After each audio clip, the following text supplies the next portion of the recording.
وقت اسمبلی کے فلور پر مرزا ناصر جو قادیانیوں کا سب سے بڑا امام تھا اسے بلایا گیا کہ ہم تجھے کافر قرار دینے لگے، آ کر اپنی صفائی پیش کر. تو معلوم ہونا چاہیے آپ کو اس وقت دیوبندی حضرات کے بہت بڑے بزرگ مفتی محمود صاحب وہ زوردار تقریر کر رہے تھے کہ یہ کافر ہیں، یہ کافر ہیں. مرزا ناصر نے کہا اٹینشن پلیز، مفتی محمود صاحب آپ کون ہیں؟ کہا دیوبندی. کہا یہ قاسم نانوتوی صاحب کون ہیں؟ کہا ہمارے آقا و مولا، ہمارے شیخ، ہمارے بزرگ. تو اس نے کتاب نکالی تخزیر الناس. اس نے کہا آپ کے شیخ صاحب نے تو لکھا ہے اگر نبی پاک کے بعد کوئی اور نبی آ جائے تو حضور کی ختم نبوت میں فرق نہیں پڑتا. تمام اسمبلی ہال پر سناٹا طاری ہو گیا. بھٹو صاحب ادھر ادھر دیکھ رہے،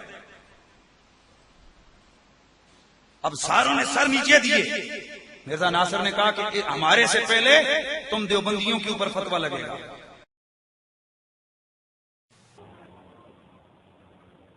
چنانچہ مرزا ناصر نے 200 صفحے کی تقریباً کتاب اپنے بیان کو کتاب کی صورت میں چھاپا. وہاں آئے اور اسمبلی ہال میں اپنا 200 صفحے کا بیان مکمل طور پر پڑھ کر سنایا،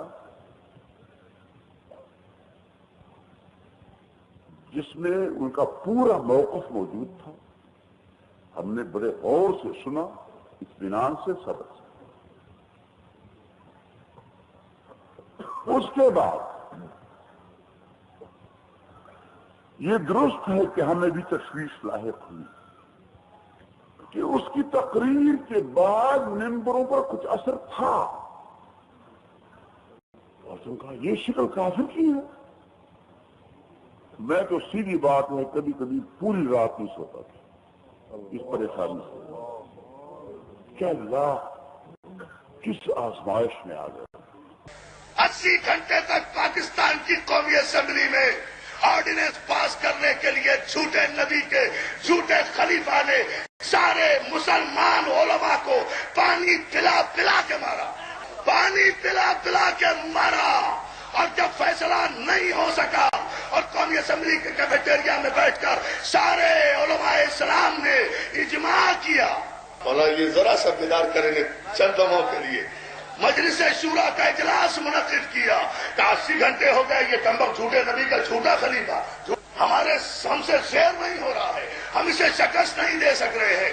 جو دلیل ہم لاتے ہیں وہی دلیل یہ پیش کر دیتا ہے. خدا کے پاک بندے دوسروں پر